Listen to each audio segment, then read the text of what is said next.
If your action is kinetic, that's where AI lets you down. Nobody wants to let AI have the final decision on kinetic action. And so you're going to need to have some system, either it's remote human intervention or it's on-site human intervention. This is the Expert Series podcast from the CDA Institute, Canada's premier defense and security think tank. I'm Josh Malm, and it's Tuesday, May 27th, 2025. Today's episode will be a recording of a panel moderated by my colleague and CDAI Junior Fellow Claire Parsons in partnership with the Naval Association of Canada. I know it was mentioned for a previous question that nobody really wants to arm these AI autonomous systems, but apparently China already has for their small special operations unmanned submarine. It can carry a payload. So if the naval environment and naval warfare is going to advance to that extreme where there are autonomous vessels running around that do have warheads aboard. Are we going to do the same thing in 20 years?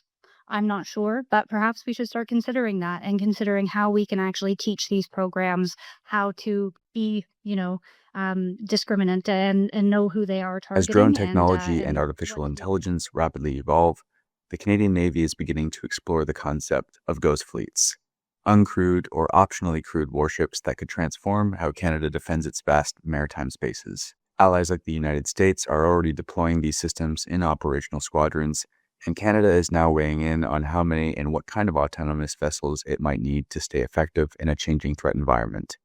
As maritime threats evolve and strategic environments grow more complex, especially in contested regions like the Arctic and littoral zones, maritime autonomous systems are emerging as a critical tool for extending naval reach, resilience, and intelligence without putting sailors at risk. For Canada, MAS represent both a strategic opportunity and a policy challenge. They promise greater domain awareness and operational efficiency, but require careful integration with traditional forces, new legal and ethical frameworks, and sustained collaboration with industry and allies.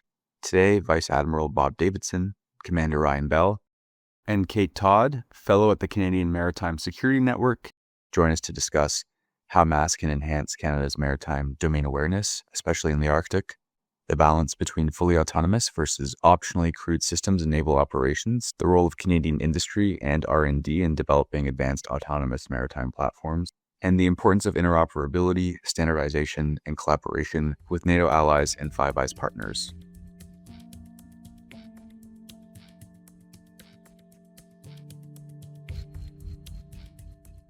Thank you for joining us today to discuss maritime autonomous systems. I want to start everybody with the most fundamental basics for maritime autonomous systems today.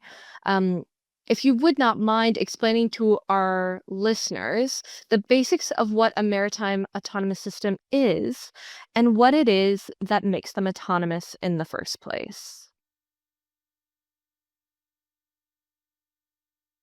So I can hop in here, Claire.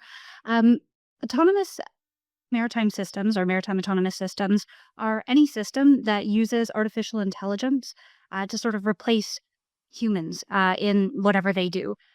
So this can be something like automating navigation systems or automating weaponry systems to a fully autonomous ship. So it really varies the degree of autonomy, but basically nuts and bolts, it's just using AI to replace people.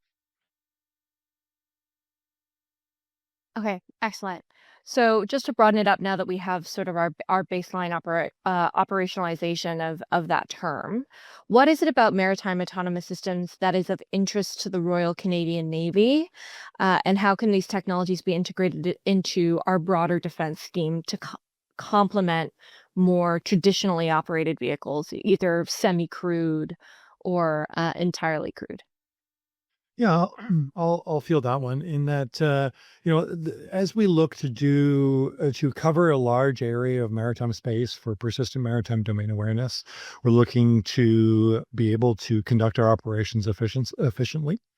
Maritime autonomous systems are particularly attractive to the Royal Canadian Navy because they allow us to cover space that just can't be covered with a set number of crewed platforms. And so sometimes that'll mean that you'll have a crewed platform that'll be operating a variety of maritime autonomous systems, and that will increase the sensor or effector range in a particular area.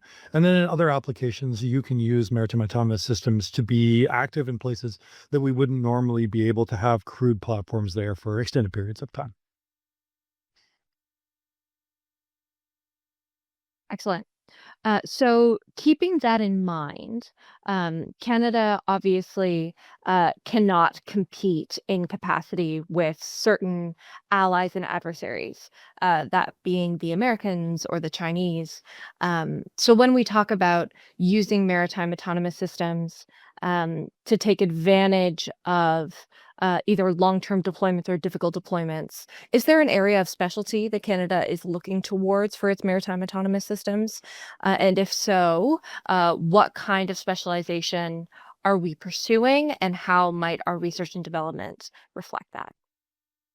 I'd like to jump in here. Ryan's going to answer the question about what the Navy wants, and that's not what I want to address. But I think we want to not frame this in terms of competition.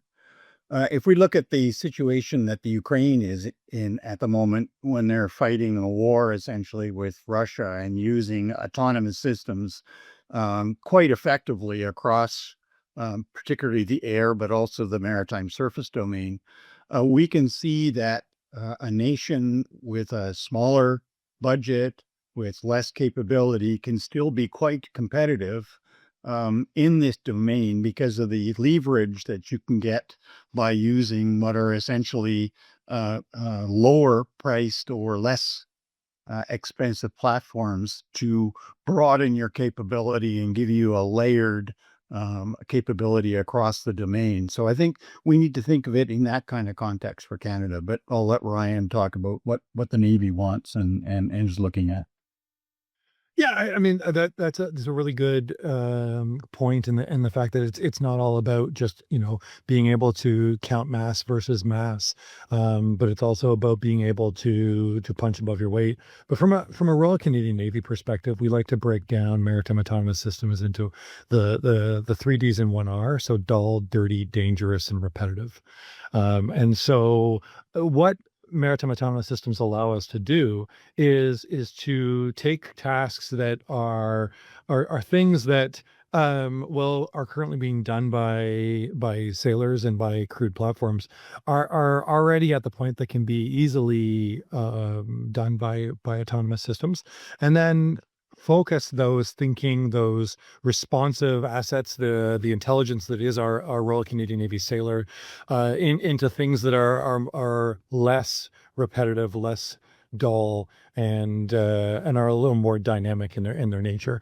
But a lot of our focus is on using maritime autonomous systems to accumulate knowledge. Knowledge is power, and you have to know what is out there. Admiral Topshee had a really good quote recently, and I'm going to probably miss a few of his words up here, but it basically said, a nation that doesn't know what's happening in its waters doesn't own those waters. And so maritime autonomous systems allow us to deepen that understanding of the maritime domain awareness across Canada's 3 coasts and pushing it out into operations internationally as well.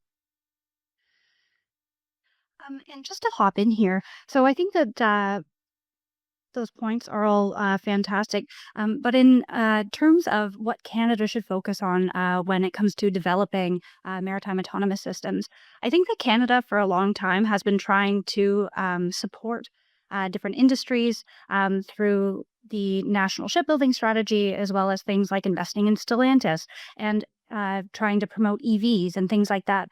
I think that in the case of maritime autonomous systems, we should perhaps support private businesses that are already making headway. So in particular, there's 3 that I want to point out. The first is OSI Maritime Systems. So they're already integrating AI in one of the most important systems that a naval ship uses, and that is the electronic chart display and information system, known as ECPINS. in the RCN. So that system's what naval warfare officers use to navigate different ships. So OSI is has created this collision avoidance decision aid. And basically what it's trying to do is on this ECPIN's display where you see all your navigation stuff, it's going to advise naval warfare officers about, what their next step should be. If there's an oncoming ship, who should, be the stand-on vessel, or who should have to actually divert their course. So this company is already making headway when it comes to autonomous systems, and this is a component of what could be a future autonomous navigation system. So I think supporting companies like this is really important. And two other companies that are in Canada and are not just in Canada, but are Canadian companies, are Cellular Robotics and Kraken Robotics. So Cellular is based out of the West Coast, Kraken is based out of the East Coast, and they both specialize in undersea autonomous vessels. So they both have cutting edge UUV tech, and Cellular even has a hydrogen powered model. And I think supporting companies like this is so important. I don't think it should be a top down approach where we decide, oh, we really want Canada to be great at blank. It should just be supporting the companies that are already there and already making headway nationally and on the international stage. This is fantastic. I'm torn as to where I want to direct the conversation next, because there's two really great sort of things that I would really love the panel to chew on. So because we're talking technical right now, we'll keep it technical, then we'll move into geostrategic, just because I think that we'll flow better that way. When we're talking about maritime autonomous systems, we're looking at such a developing technology that many maritime autonomous systems are still partially manned. What operations better suit partially manned ships versus maritime autonomous systems that are entirely independent from crews? Commander Bell, you already talked about dull, dirty, dangerous, repetitive, but I would love if you could go into more detail about what those kind of operations look like. Sure. Yeah. And I think when we talk about fully autonomous versus what we would often call optionally crewed systems, is there's a little bit of a danger here. And I'll kind of give a little cautionary tale, is that one of the things that makes maritime autonomous systems so attractive is that they can be disposable. They are often smaller. They have less critical systems because they don't have any of that life support that is required for to keep humans going at sea. Optionally crewed vessels, however, still have to have, as we say, the shower, the toaster oven, all that kind of stuff. And every system you put on one of these platforms has the potential to break. And that can complicate operations. Whereas fully autonomous systems don't have any of that. There's less systems, it's less complex. And so when we look at optionally crewed vessels, it would be for things that I would say are normally should only be done by people at this point, where the autonomous engine is just not quite there yet. But in the extreme edge of danger, we would use the autonomous capability. And so a good example of that is mine warfare operations. And so you can create a optionally crewed USV. You're not going to be keeping people on it for long periods of time, so you don't need a lot of extra kind of life support systems. But there are a lot of times in mine warfare operations where you're going to want clearance divers, you're going to want real divers in the water, or people there to actually use that human intuition to do the operations. And then once you get to the extreme edge of danger, then you're going to send that USV in with a towed sensor or such in order to do the real dangerous stuff. And so that would be where I would say we would focus the most on optionally crewed. Otherwise, our focus generally is on going fully autonomous in order to keep the systems as operationally robust as possible. There are some competing factors here in relation to endurance, though. So, for example, smaller systems will have less stored energy. Therefore, they will have a reduced amount of endurance. Range will be affected by that. Whereas, of course, with a crewed or manned system, your endurance factors start to become human limited, and how much food and how much space and air and all of those things that you might be putting into play. But the other side of it is, in terms of endurance, is the persistence on station can be affected by whether or not you can conduct repairs on station. That's one of the great advantages you have with a manned platform, is if something breaks down, there's somebody there to fix it. Whereas if it's an unmanned platform and something breaks down, it's probably the end of the mission for that platform. It needs to be recovered, brought back, and repaired off station. And so there are many factors at play here in terms of how you look at how these systems can have advantages and disadvantages depending upon what environment you're employing them in. Yeah, and to build on that, I think when it comes to repairability and things like that, that's where optionally crewed vessels versus just fully autonomous, I think, sort of have the edge. Because if you have an optionally crewed vessel, like in my mind's eye, what that means to me is you have a vessel that's frigate sized or something along the lines of this. And again, this is probably going to be 10 years in the future because these don't exist yet. But you'd have something like that. And instead of having a complement of 200 sailors aboard, you'd have 30. And these would be engineers, people who have damage control training, who basically can fight floods and fires and whatnot. And then you could also have a force protection or clearance diver contingent that would be able to do things like boarding other ships or also defusing mines. So having that smaller contingent is what I think optionally crewed vessels will actually be like. And I think that would be very valuable to, again, reduce risk to sailors' lives, make it so it would be easier logistically to get these ships to and from fro, because you wouldn't need to restock food and things like that so often. So I think that that's where these optionally crewed vessels would be better. And then just fully autonomous vessels, again, for that dull or dangerous work. Like you can see in Ukraine that the Ukrainians are using small remote controlled vessels to basically attack Russian capital ships. And you wouldn't want to have a few folks aboard when you're doing that, because it's basically like a suicide mission at that rate. They're going to blow up these small craft. So I think in that case, it's a great application of autonomous, that these optionally crewed vessels are going to be sort of the future of what we think of as autonomy. But again, people could agree or disagree. There's a strategic factor at play here too, though, if you look at it from a competitor's perspective. So if you think about it, if you're on a frigate and there's a missile coming towards you, you can shoot it down because it's a missile. There's nobody on board it. It really doesn't matter if it's peacetime or wartime or what your diplomatic situation is with the country who owns that missile. It's a threat to you. You can shoot it down. There's nobody that's going to die, except maybe on your ship if you don't take action.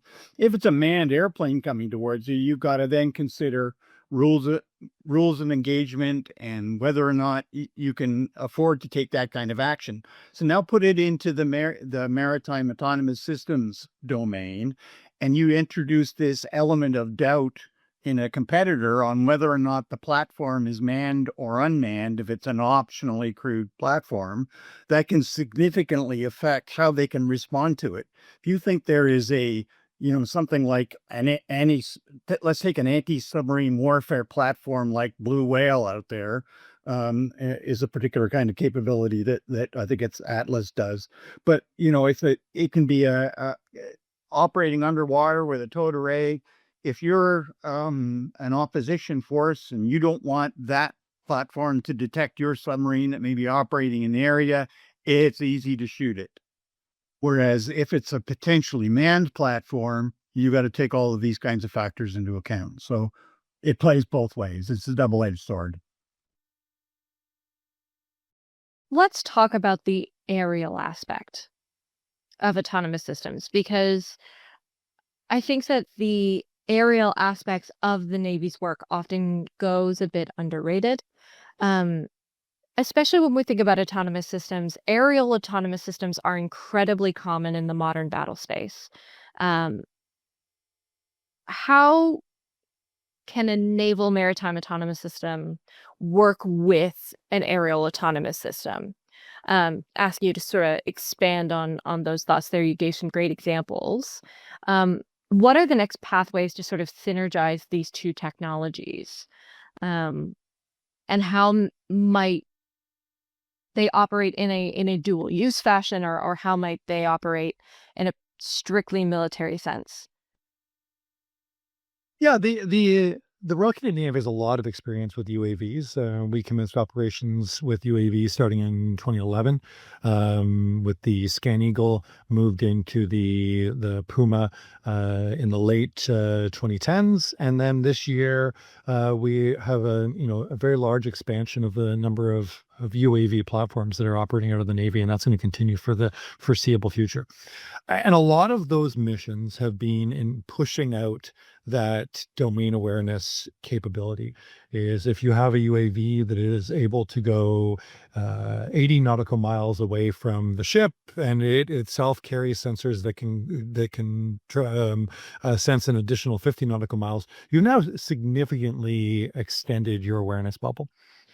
What we're seeing now is, as we move from UAVs operating as an extension of the ship to UAVs operating in concert with the whole family of maritime autonomous systems. And so some really interesting experimentation going on right now of UAVs launching from USVs.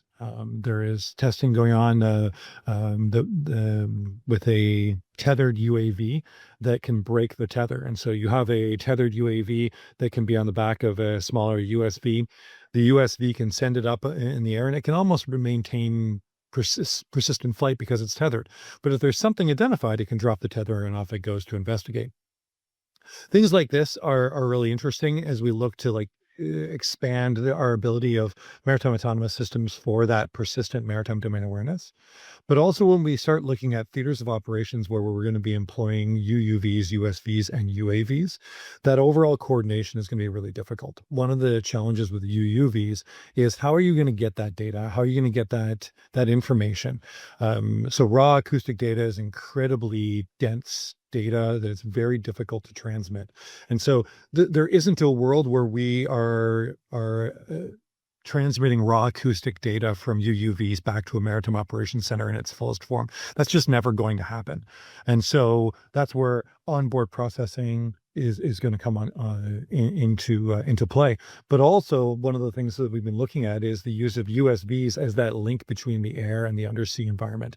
USVs have that ability to carry extra systems that can do more processing. They're a little less dependent on high density fuel systems like a UUV would be. And so you can have a family of UUVs operating in an ASW construct underwater that is transmitting that data to a USV on the surface that's also receiving data from a UAV and then sending just the important information back to the Maritime Operations Center. And that's where kind of we see that ultimately USVs are going to be probably the thing that holds this whole family together. I think Ryan really hit the nail on the head with that. What I see this as is basically a lot of people talk about systems as systems approaches. So basically, autonomous systems, be it aerial, surface, or undersea, are going to be like parts of an overall network that gives you a recognized maritime or situational picture of what's going on. And they're going to be nodes that sort of tie in data to the overall picture. And when he's talking about how the unmanned or uncrewed surface vessels can basically host the other undersea or aerial autonomous systems. A lot of people are referring to that as basically like the concept of having a mothership. So you have the mothership that then deploys all of these smaller systems. And in the UK, there's I'm going to get this wrong. It's either the RFA or the RAF. But the Royal Fleet Auxiliary, Stirling Castle, is one vessel that they have now that is going to be this drone mothership. So I think that's really going to be where the integration happens, where you're deploying these drones from one another and then They are sort of, nodes in this network that are going to give us the situational awareness we need to combat any threats or just have awareness of our waters. With that in mind, with these combination operations, not only with aerial systems, but also tossing back and forth surface and undersea, maritime autonomous vessels, I want to get strategic and situational. We've talked a lot about the technical. Let's shift now to application. And I provide you with the geostrategic example of the Arctic, obviously a hot button issue. Massive investment coming from the federal government into Arctic vessels. The icebreakers come to mind. So we see maritime autonomous systems in particular based on the defense policy update, but also through Strong, Secure, Engaged, that maritime autonomous systems will be particularly useful for sovereignty, security, surveillance, and reconnaissance in the Arctic. I will not use the phrase "if it were up to you," as some of you are active service. But if you were to provide perhaps operational guidance for an Arctic operation, how would you combine both surface autonomous and undersea autonomous vessels to operate in that environment? And what would be the sort of ideal strategic gain of maritime autonomous systems in the Arctic region? I think it might be important to start with some of the challenges that you have to face with whatever kind of network that you want to create. And the first challenge is going to be communications. You don't have persistent overhead satellite systems like you do with geostationary satellites over the equator. So you need a network of satellites essentially to give you continuous coverage over that area. That's a major investment to have that level of and quality of communication. And if you're going to try and run a network of autonomous systems, you need really good communications. So that's going to be a challenge that needs to be addressed. The other aspect of that creating persistence up there will of course be basing and how you're going to operate out of that area. Are we going to have more airfields up there? Are we going to expand our footprint? We've seen talk out of government now about what's the level of investment in infrastructure that's required up there, but there's clearly going to need to be a lot of infrastructure up there. The other thing that's not directly related to ISR, but's peripherally related to it is navigation. We have a terrible paucity, if you will, of information on navigation in that whole area. A lot of the charts are virtually ancient, and there's a lot of work going into updating it. But autonomous systems, for example, side scan sonar systems, could dramatically and rapidly change our baseline data up there that would allow for safer operations, not just of surface vessels, but future submarine operations up there. It's going to be critical for them.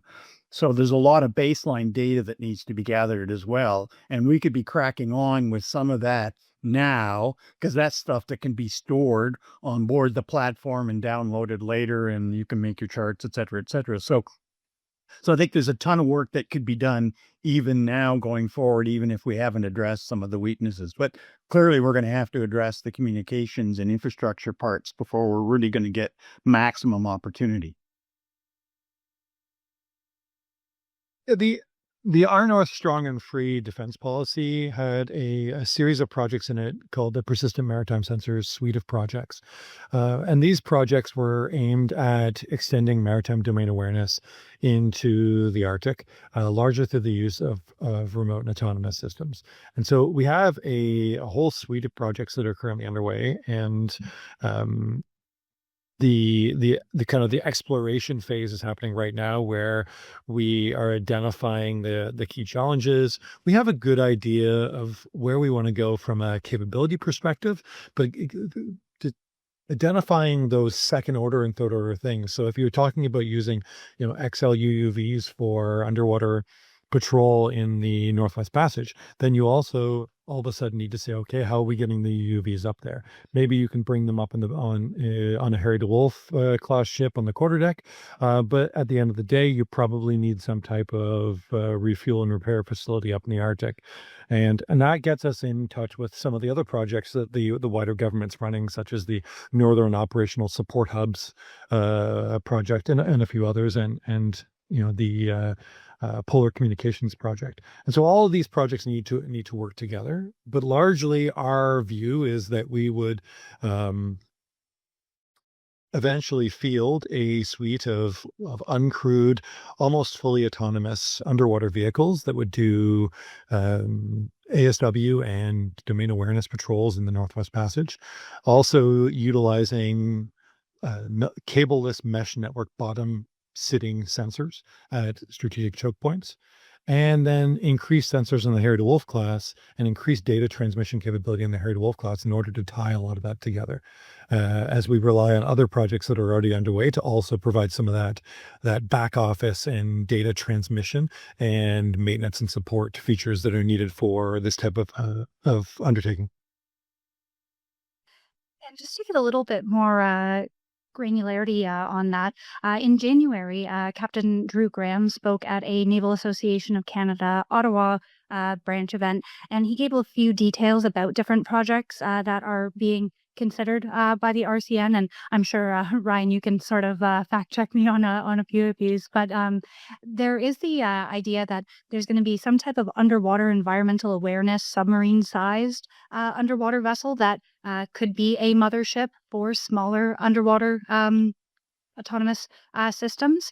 And then speaking of those systems, one name that got dropped was a potential project called Rapidly Deployable Forward Deployed Autonomous Sensors, which may be that sensor network you were mentioning about or talking about, Ryan.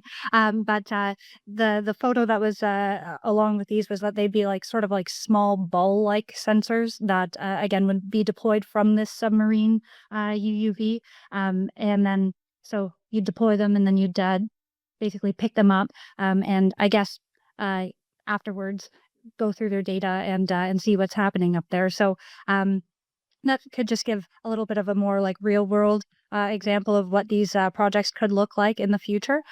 But yeah, there's a lot of challenges that are sort of in the way, and I think that whole like mothership idea would be great for in the Arctic, and again having more sensors so we can figure out what's going on up there. Knowledge, of course, isn't all of what you need for sovereignty. You also need to be able to take action. So, we got to bear that in mind. If your action is kinetic, that's where AI lets you down. Nobody wants to let AI have the final decision on kinetic action. And so you're going to need to have some system, either it's remote human intervention or it's on-site human intervention. But, as we talk about all these layers and systems and deployable systems, I often get the question, well, do we still need submarine to go up there with a crew? And I would say absolutely, you still need that, because that's the only platform that gives you the kinetic effect that is essentially the area denial capability that you're looking for to underwrite your sovereignty in the area. Yeah, and two projects that are currently underway that are not autonomous, the Canadian Patrol Submarine Project and the purchase of the P-8 Maritime Patrol Aircraft, are a good example of platforms that can deliver effectors. But what we need to know is where those effectors need to be. And so maritime autonomous systems are great for being able to be in places that we won't be able to have persistent coverage with a P-8 or persistent coverage with a Canadian patrol submarine, and then use that information to vector in the delivery of those kinetic effectors if the decision is made to utilize that type of response. I'm thrilled that you brought up effectors and kinetic action, because I want to transition our conversation sort of to our last point here. which is the legal and ethical questions concerning maritime autonomous systems. These conversations are front and center when it comes to autonomous systems, as they should be. This is as a consequence of the incapacity of AI to replicate the legal reasoning required to discriminate between a military target and civilian entities and make those snap judgments. Yet, unlike their aerial counterparts, we see maritime autonomous systems not within civilian centers at current. We see them isolated from mass civilian centers. So to make sure that Canada stays ahead of the curve as maritime autonomous systems become further integrated into the Royal Canadian Navy, what ethical problems should Canada brace for? And how can any maritime autonomous systems developed keep those ethical principles and legal guidance in mind? There's tons of information out there on the legalities. What constitutes a war crime, but fundamentally, any response that you do that has kinetic effect has to be militarily essential, and it has to be proportional. And you've got to be exercising, therefore, efforts to avoid collateral damage that will affect civilians. So what we don't want to do is create a system that's going to generate war crimes for Canada, right? And we're seeing war crimes take place in Ukraine regularly because of the indiscriminate use of kinetic effect by Russia in that area. So whatever we choose to do going forward has to bear in mind that, ethically, if you want to call it ethical, but legally, we've got to stay within the realms of the law of armed conflict. And working to deliver remote and autonomous systems to the Royal Canadian Navy is a really interesting field to be in, because you're not just focusing on procurement. I like to say it's personnel, policy, and procurement when you're dealing with this type of projects, because it's so new. And so when we look at any capability we're delivering, one of the things we're looking at is, okay, what are the policy structures? What are the oversights? What types of permissions need to be written into our orders? How are we going to employ these in a way that is going to allow for maximum control and for us to have predictability for the employment of an asset? And then personnel, how are the personnel being trained? Where in this process are personnel employed? And at what point is a fully autonomous system going to come back to us and say, I need input. I've hit a gate where you have told me I cannot go without human interaction. I am ready for human interaction, and this is the situation. Much like a junior officer would say to a captain of a ship, fact recommendation, maritime autonomous systems can be programmed to do the same thing. Yeah, and I think when we're talking about how, like a junior officer, there needs to sort of be a bit of a backstop or somebody to ask questions to. Like one of the legal requirements for vessels is that you have a master aboard and somebody who can actually make legal decisions for the ship. And I think that that's one thing, again, maybe not ethics, but more legality wise. You need to have somebody that knows what they're doing, not at the helm, but in charge.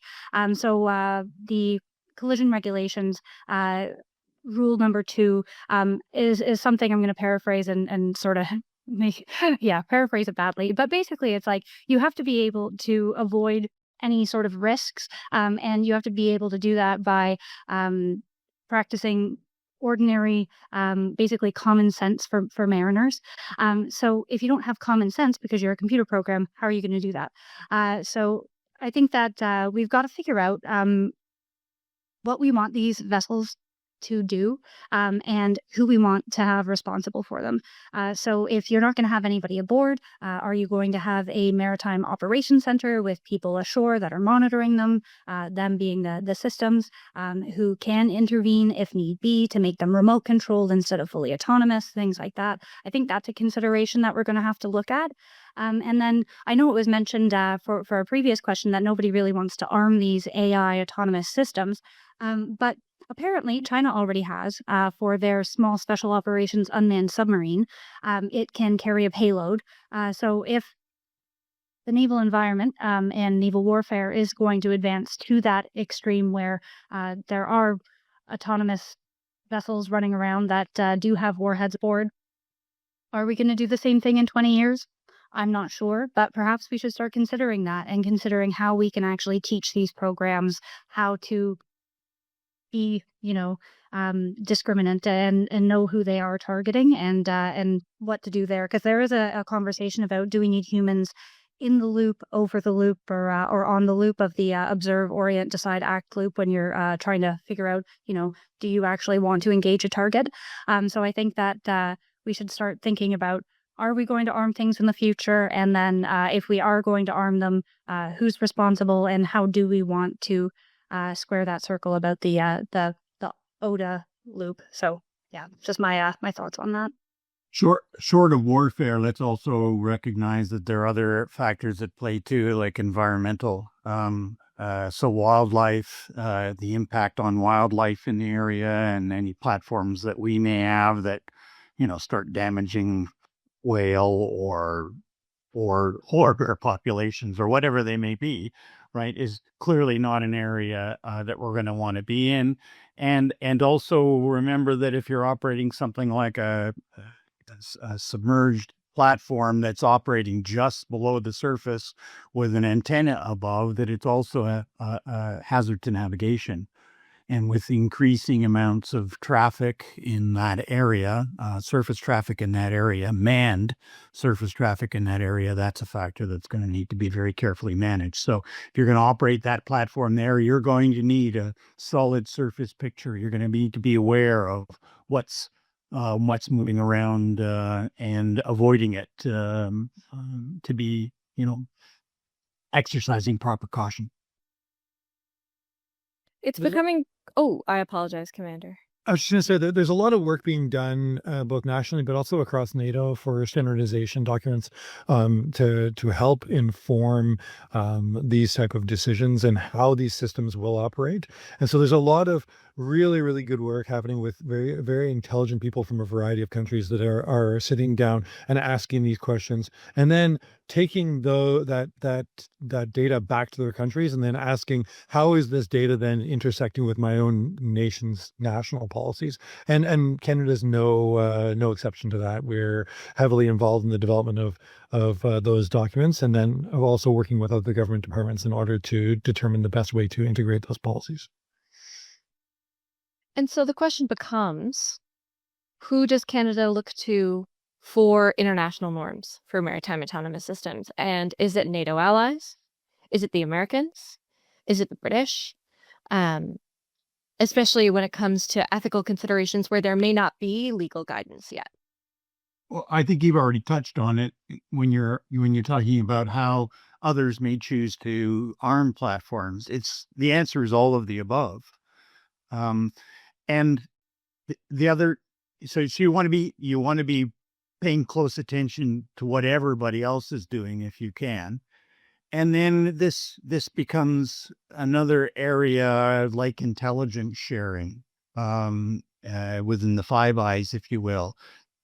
Being a contributor, being somebody who's active in the domain is what gives you access to information that you might not otherwise get. So the more we're doing, the more our allies and friends will also share with us what they're doing, and the more kind of information upon which we can base these decisions becomes available.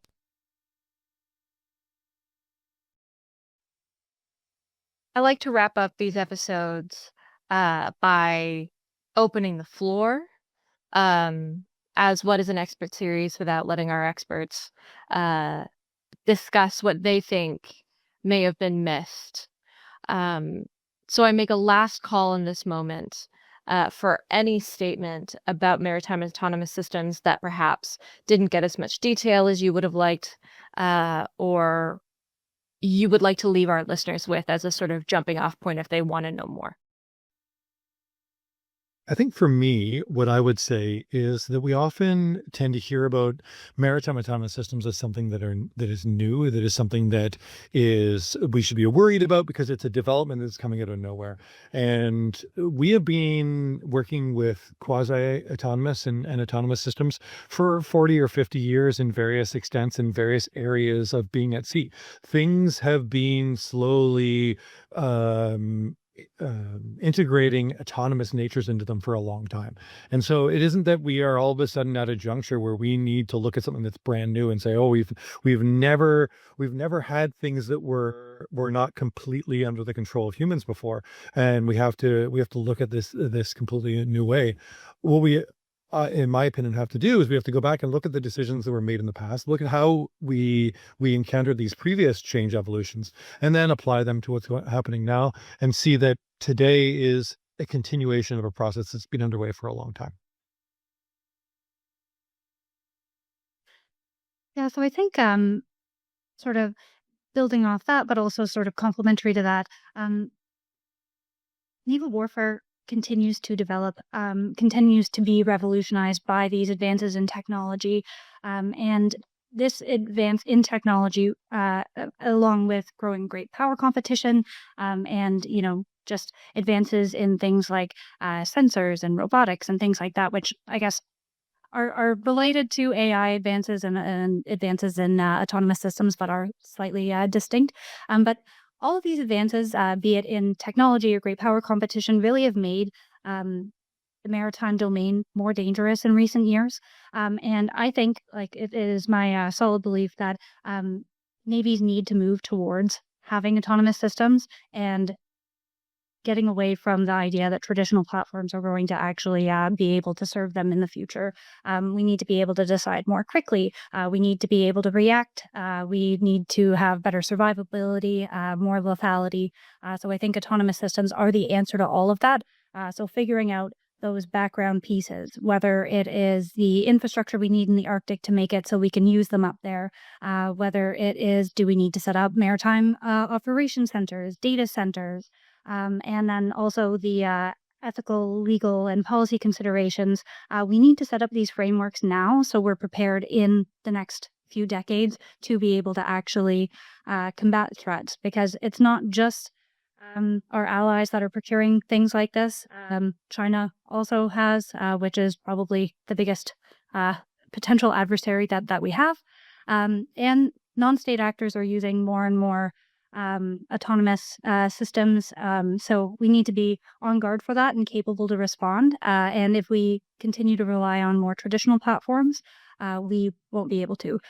So I think that we need to have that overall threat picture in mind when we realize that this is a revolution in naval warfare and that we're all moving towards this, but it's just figuring out how to do it in the best way possible. I think it's important to note that, obviously the Navy's operating in a resource-constrained environment. If they had unlimited resources, they'd do everything, and obviously they can't do that. As much as I would wish we had a lot more resources, we got to live within the envelope that we have. But that said, this isn't a question of choosing A, B, or C. It's about choosing the right combination of A, B, and C. We do need traditional platforms. We cannot move forward today. We might envisage a future where it's all autonomous, perhaps, and we don't need sailors and soldiers and aviators on station, but that's not the world we live in today.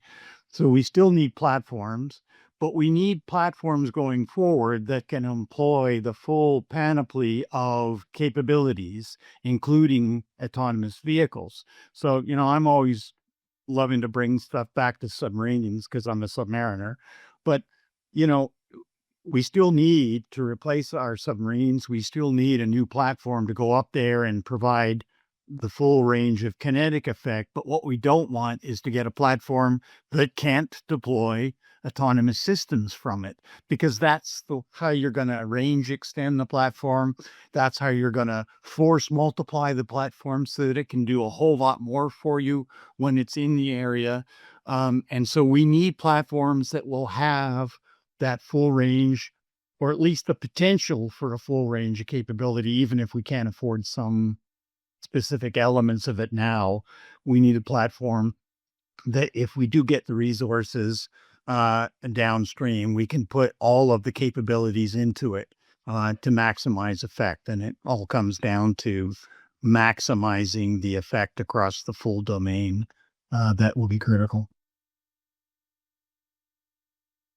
Vice Admiral Bob Davidson, Commander Ryan Bell, and Catherine Todd from the Canadian Naval Review Editorial Board and the Canadian Maritime Security Network. Thank you for your time. And as always, and that's all for today's episode. The Expert Series is released every Tuesday and Thursday. If you want to learn more about the CDA Institute, follow us on social media, visit our website at cdainstitute.ca, or subscribe to our newsletter for the latest updates on Canadian defense and security.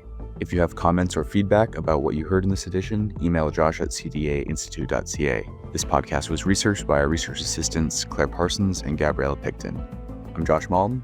Until next time.